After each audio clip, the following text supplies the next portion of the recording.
నమస్తే, welcome to hit TV. నేను మౌనిక. ప్రస్తుతం మనతో సుప్రీంకోర్టు అడ్వకేట్ సాయి కృష్ణ ఆజాద్ గారు ఉన్నారు. సార్తో మాట్లాడి కొన్ని లీగల్ ఇష్యూస్ గురించి తెలుసుకుందాం. నమస్తే సార్. నమస్తే అండి. ఎలా ఉన్నారు సార్? బాగున్నాము. Okay sir. ఓకే సార్, ఇప్పుడు అద్దె ఇంట్లో చాలా సంవత్సరాల వరకు ఉంటే ఆ అద్దె ఇల్లు వారి పేరు మీదకి వచ్చే అవకాశాలు ఉండొచ్చా, వాళ్ళకి అయ్యే అవకాశాలు ఉండొచ్చా? చాలా మందికి ఉన్న అపోహ అండి. ఎలా అంటే రెంట్కి ఉన్నప్పుడు, రెంట్కి అద్దెకిచ్చినప్పుడు మీకు ఒకటి యాడ్వర్స్ పొజిషన్ అని ఒకటి చెప్తాను. దీనికంటే ముందుగా సబ్జెక్ట్ మన డీప్ సబ్జెక్ట్ ఇది. యాడ్వర్స్ పొజిషను అని చెప్తా. అదేంటంటే ఎవరైనా ఒక వ్యక్తి అంటే లిమిటేషన్ యాక్ట్ ఉంది భారతదేశంలో. లిమిటేషన్ యాక్ట్ అనేది ఒకటి ఉంది. ప్రతిదానికి ఒక లిమిటేషన్ ఉంటుంది. ఆ యాక్ట్ ప్రకారం కేసులు నడుస్తాయి అన్నమాట. దాని ప్రకారంగా యాడ్వర్స్ పొజిషన్ అంటే ఏంటంటే ఎవరైనా ఒక వ్యక్తి 12 సంవత్సరాలు ఒకే భూమిలో నివసిస్తూ, ఓకేనా, ఇది ఒక భూమిలో, అలాగే 30 years ప్రభుత్వ భూమిలో నివసిస్తూ ఉన్నట్లయితే, కంటిన్యూగా ఉన్నట్లయితే, దానికి సంబంధించిన ఎవ్వరు కూడా ఎలాంటి అబ్జెక్షన్స్ పెట్టకపోతే, అలాగే ఓనర్స్ వచ్చి అతనికి ఎలాంటి లీగల్ నోటీస్ ఇవ్వకుండా ఉండి నువ్వు వెకేట్ చేయని చెప్పకుండా, అలాగే ఓనర్కి ఇతనికి ఎలాంటి అగ్రిమెంట్ లేకుండా ఇతరే దాన్ని కంటిన్యూగా అనుభవిస్తున్నాడు అనుకుంటే ఆటోమేటిక్గా యాడ్వర్స్ పొజిషన్ కింద ఆ భూమి మీకే వస్తుంది. ఓకే, ఒకటి. అలాగే 30 years మీరు గవర్నమెంట్ ల్యాండ్లో ఉంటే ఆటోమేటిక్గా 30 years మీరు ఉన్నారని రుజువు చేస్తే ఆటోమేటిక్గా ఆ భూమి మీకే వస్తుంది. కానీ కండిషన్స్ అప్లై.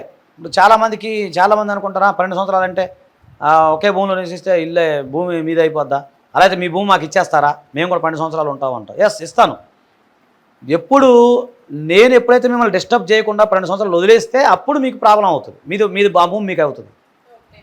అలా కాకుండా నేను ఒక అగ్రిమెంట్ ప్రకారంగా, లేదు నేను మధ్యలో నాకు కౌలు చెల్లిస్తున్నారు, మధ్యలో వచ్చి నువ్వు ఎక్కడి నుంచి వెళ్ళిపోబాబా అని నేను చెప్తున్నాను, నువ్వు వెళ్ళిపోరా అని చెప్పి నేను లాయర్ నోటీస్ పంపించాను, ఆ కోర్టులో ఇంజక్షన్ సూట్ ఫైల్ చేశాను, నేను మిమ్మల్ని డిస్టర్బ్ చేస్తూ ఉన్నాను, అప్పుడు మీది కాదు. అర్థమవుతుందండి. సో అలాగే మనం రెంటిల్లు కూడా మాట్లాడుకుందాం. ఇప్పుడు రెంటిల్లు నేను ఉన్న 16 సంవత్సరాలు ఒకే ఇంట్లో ఉంటున్నా. ఏమవుతుంది అంటే ఓనర్ వచ్చి నన్ను డిస్టర్బ్ చేయకూడదు. అంటే ఓనర్ నువ్వు ఖాళీ చేయవా అని చెప్పకూడదు. అసలు నా ఓనర్కి నాకు ఎలాంటి కాంటాక్ట్లు ఉండకూడదు. ఒకటి. రెండోది, నేను ఓనర్ ఇప్పుడు ఉదాహరణకి రెంటల్ అందరూ ప్రతి అద్దెకింట్లో ఉన్నప్పుడు ఓనర్లు వస్తూనే ఉంటారు, రెంట్ ఇస్తూనే ఉంటాడు, ఈయన రెంట్ పే చేస్తూ ఉంటాడు. తర్వాత ఒక అగ్రిమెంట్ 11 monthsకి అగ్రిమెంట్స్ ఉంటుంది. అగ్రిమెంట్స్ మారుతూ ఉంటుంది, ఎవ్రీ మంత్ మారుతుంటుంది. చేసినప్పుడు అక్కడ మీకు యాడ్వర్స్ పొజిషన్ అనేది డిస్టర్బ్ అవుతూ ఉంటుంది. ఎప్పుడైతే యాడ్వర్స్ పొజిషన్ మీకు డిస్టర్బ్ అవుతూ ఉంటుందో మీకు పొజిషన్ రాదు, గుర్తుపెట్టుకోండి. ఇప్పుడు నేనే రెంట్కి ఇచ్చాను, నువ్వు 11 monthsకి వస్తాను, నేను అగ్రిమెంట్ చేసుకుంటున్నాను, నేను వెళ్తున్నాను, నాకు రెంట్ ఇస్తున్నాడు. అలా మీరు 100 years ఉన్నా కూడా మీకు అద్దెలు సొంతం కాదు, గుర్తుపెట్టుకోండి.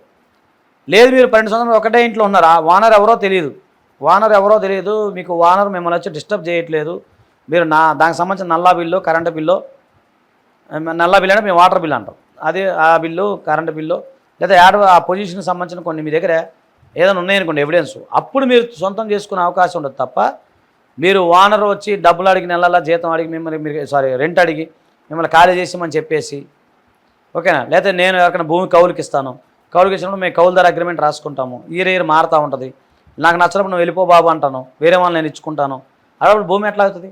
కాదు.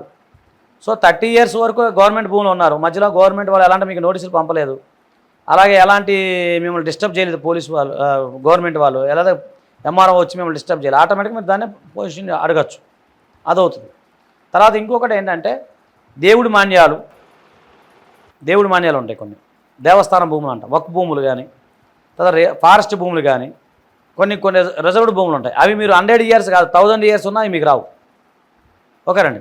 సో నేనేమంటానంటే ఎవరన్నా సరే మీరు 12 సంవత్సరాలు ఒకే ఇంట్లో అద్దెకు ఉండి ఆ అద్దెదారుడు మిమ్మల్ని డిస్టర్బ్ చేయకుండా, ఓనర్ అనేవారు మిమ్మల్ని డిస్టర్బ్ చేయకుండా, ఓనర్ అనేవాళ్ళు ఎవరో తెలియకుండా మీరు అదే ఉంటున్నారంటే, అలాంటి ఎవిడెన్స్ ఉంటే మీరు కోర్టులో యాడ్వర్స్ పొజిషన్ కింద మీరు పిటిషన్ వేసుకునే అవకాశం ఉంటుంది. అది క్లారిటీ వచ్చిందండి. ఇప్పుడు చాలామంది కామెంట్ చేస్తారా, నువ్వు చెప్తే నీళ్ళు ఇస్తావా రెంట్కి, నేను ఉంటాను అంటే, ఇస్తాను, ఖచ్చితంగా ఇస్తాను, ఎందుకేమో ఇస్తాను. ఇచ్చినప్పుడు నేను డిస్టర్బ్ చేస్తుంటా కదా మిమ్మల్ని, వస్తుంటా కదా 11 months అగ్రిమెంట్ అంట, నెలల ప్రతి ఎవ్రీ ఇయర్ నేను రెంట్ పెంచుతుంటాను, నేను మిమ్మల్ని డిస్టర్బ్ చేస్తూ ఉంటా, నేను మీకు నోటీస్ పంపిస్తా అవసరం అయితే, అప్పుడు మీకు యాడ్వర్స్ పొజిషన్ రాదు. మీరు అప్పుడు 100 years కాదు 200 years ఉన్నా మీకు రాదు. అది లెక్క. చాలామందికి అవగాహన లేక మాట్లాడుతుంటారు చాలామంది. Okay, thank you so much sir. మేము అడిగిన క్వశ్చన్స్కి చాలా ఓపికగా సమాధానం చెప్పారు. Thank you so much.